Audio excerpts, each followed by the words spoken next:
सेना में खलबली मच गई। रक्त तलाई, घोड़ों के टापों, हाथियों की चमगादड़ों और तलवारों की झनकारों से गूंज उठी। चारों तरफ हाहाकार मच गया। युद्ध का घटनाक्रम अचानक उस समय बदल गया जब प्रताप ने अपने घोड़े चेतक को एड़ लगाकर मानसिंह के हाथी पर चढ़ा दिया और उस पर भाले से भरपूर वार किया। मानसिंह हौदे में दुबक गया। हाथी से उतरते समय चेतक की एक टांग कट गई। इस स्थिति को भांपकर महाराणा प्रताप के हमशक्ल सेनापति झालामान ने महाराणा प्रताप से आज्ञा लेकर उनका राजमुकुट धारण किया। मुगल सेना झालामान को महाराणा प्रताप समझकर इन पर टूट पड़ी और झालामान शहीद हो गए। उधर चेतक ने अपने स्वामी को 5 किलोमीटर तक 3 टांगों पर ही लेकर एक बरसाती नाले को पार किया। उसके पश्चात उसके प्राण पखेरु उड़ गए। इस युद्ध से महाराणा प्रताप के मन पर गहरा प्रभाव पड़ा। परिणाम स्वरूप उन्होंने मुगलों पर विजय प्राप्त करने तक राजसी ठाट बाट छोड़ने और पत्तों पर भोजन करने का प्रण लिया, जिसे उन्होंने जीवन भर निभाया। महाराणा प्रताप ने अपना सैन्य बल बढ़ाकर सर्वप्रथम अरावली पर्वत की घाटियों में बसे दिवेर पर चढ़ाई कर विजय प्राप्त की। इसके बाद कुंभलगढ़ पर भी विजय प्राप्त की। सिर्फ चित्तौड़गढ़ को छोड़कर सारे मेवाड़ को अपने अधीन कर लिया। कालांतर में महाराणा ने चावंड में अपनी राजधानी स्थापित की।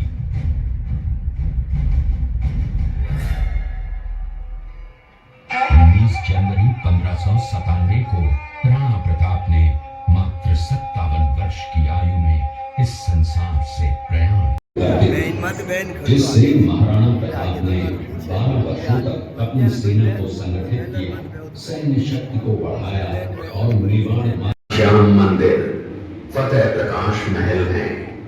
ये किला यहाँ से 140 किलोमीटर दूरी पर है। कुंवर अमर सिंह को चला, जो महाराणा प्रताप के पुत्र थे। अमर सिंह ने शेरपुर छावनी पर अचानक आक्रमण कर दिया। उस आक्रमण में मुगल सेना में भगदड़ मच गई। मुगल सेना को अपनी छावनियों को छोड़कर भागना पड़ा।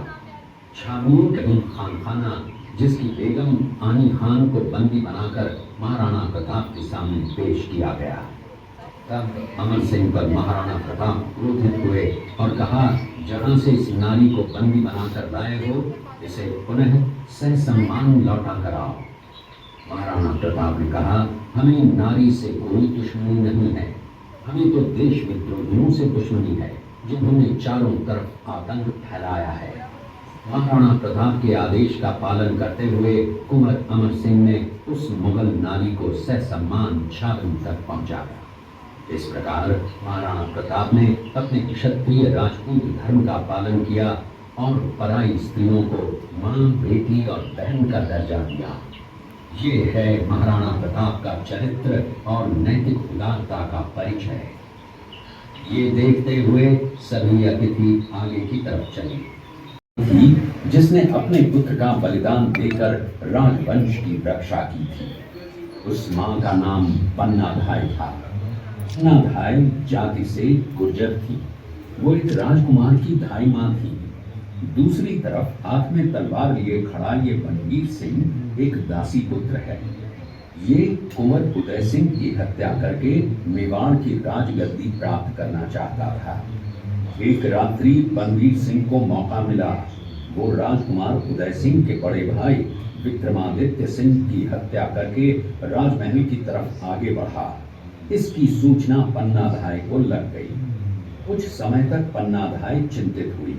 तभी पन्नाधाय ने अपने पुत्र चंदन को राजसी कपड़े पहनाकर पलंग पर सुला दिया और उदय सिंह को एक टोकरी के अंदर छिपाकर पत्तों से ढक के महल के बाहर निकालकर गुप्त रास्ते से कुंभलगढ़ भेज दिया। बनवीर सिंह जब तलवार लेकर राजकक्ष में आया तो उसने पन्नाधाय से कड़क आवाज में उदय सिंह के लिए पूछा तो पन्नाधाय ने चंदन की तरफ इशारा किया। बनवीर ने चंदन को उदय सिंह समझकर चंदन की हत्या कर दी और ये समझने लगा कि मैंने राजकुंवर उदय सिंह को मार दिया। वही राजकुंवर बड़े होकर राजा बने और अपने नाम का उदयपुर नगर बसाया जो यहाँ से 40 किलोमीटर दूर है।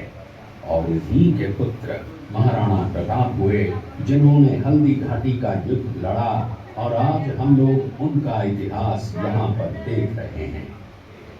ये देखते हुए उस बाघ का शिकार कर उस बाघ को मार डाला। ये घटना महाराणा प्रताप की वीरता की प्रतीक है। कृपया अब आप सब पीछे की तरफ देखिए। इस दृश्य में देखिए महाराणा प्रताप अपनी प्रतिज्ञा का पालन करते हुए। महाराणा प्रताप ने प्रतिज्ञा की थी कि जब तक अपनी मातृभूमि को शत्रुओं से मुक्त नहीं करा लेता तब तक न तो मैं महलों में रहूंगा, न किसी धातु के पात्र में भोजन करूंगा, न किसी गद्दी के बिछौने पर सोऊंगा। पत्ते ही भोजन के पात्र होंगे, जमीन ही बिछौना होगा। इस प्रतिज्ञा का पालन उन्होंने 21 वर्षों तक जंगलों में रहकर किया। हल्दी घाटी युद्ध के बाद चेतक घोड़े ने 22 फीट के एक बरसाती नाले को पार किया। ये उसी समय का दृश्य है। पास में खड़े महाराणा प्रताप के छोटे भाई शक्ति सिंह हैं जो पहले मुगल सेना में थे। बाद में वो महाराणा प्रताप की तरफ आए, माफी मांगी और अपना घोड़ा महाराणा प्रताप को दिया। ये देखते हुए सभी अतिथि आगे